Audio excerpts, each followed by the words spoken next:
So back in March of this year, we were approached by two gentlemen who arrived at the lodge on a motorbike. And the story that they told was quite unbelievable.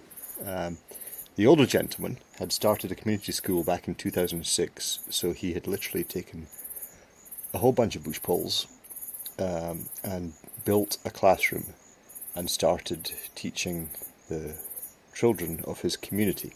He'd taken this upon himself because there was no option. The only option was to walk to Etumbi, which is about 10 to 15 kilometres, let's say. And at the time, the Etumbi school was no better than the Keela School. 2018, after lobbying, it was agreed by the community and by the Ministry of Education that the school would be registered as a primary school. So a teacher was attached to the school.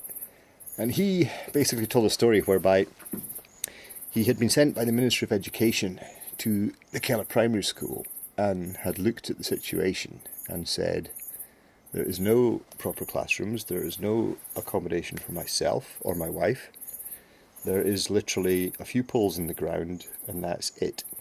In desperation, he's reached out to whoever he can think of, and that's why he came to us. A couple of months later, he came back on his motorbike. So we went down there and we were blown away, to be honest. The community themselves have moulded and fired almost 20,000 bricks, which they're transporting by ox cart.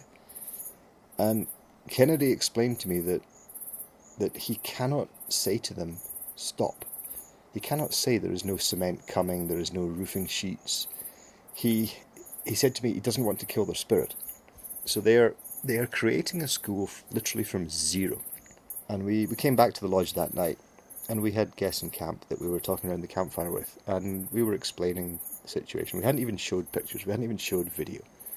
We just talked a little about what we'd seen. By the end of that night, these guests had undertaken to pay for a borehole to be put into the school. You really have to understand that there is zero. My name is Vina Gimazira. I started this school in 2016. And I started as a community school teacher as I am today, so with more than 70 pupils. In 2018, the government sent a government teacher, Mr. Muvita. So we are struggling together to upgrade this school. Up to date, we are still struggling together with my partner. So, like he said, Muvita Kennedy came here by August 2018. So when I came, I found a lot of challenges. I almost ran out, but I said, no, let me see what I can.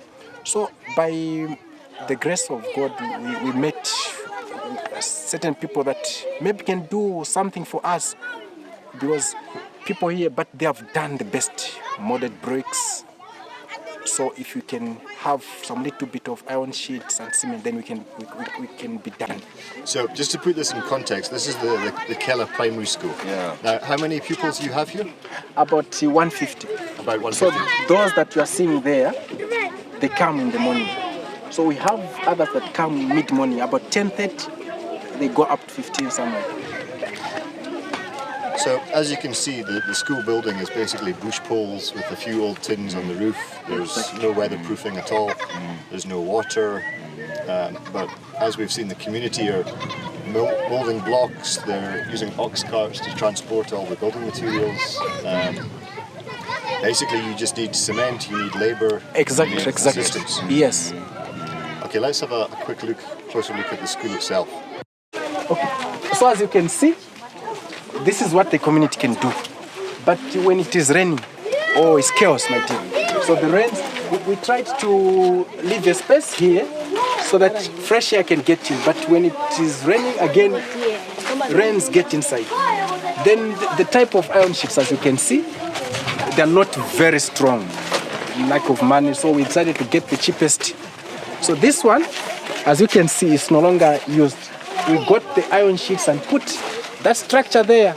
Is my house. That's where I stay.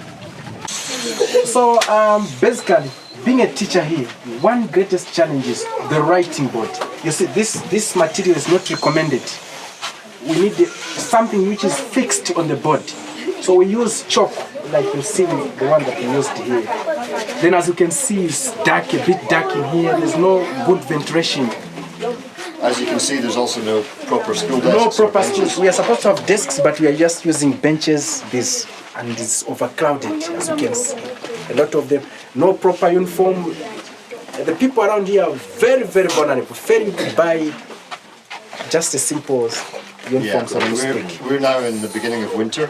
Winter, and then you can see they have no weather coats for the season. As you can see, this one is shivering. So these are the challenges that we are facing. So I'm standing here. This is our national identity. As you can see, we just look for someone that can help. We are using a pole for the flag instead of a standard pipe. So we just want simple materials like cement, iron sheets that can help us, labor, stuff like that. So people have tried, they have collected upfront materials, all they need there a simple structure for a staff house. We just need cement and iron sheets that can help us. Once again, my name is Mobita Kennedy. I really thank you people for visiting us and the support that you've rendered. We know you've done a lot for us. We wish you the best, safe journey and all the best. Thank you very much. Thank you. Fingers crossed. You have to start somewhere. Thank you.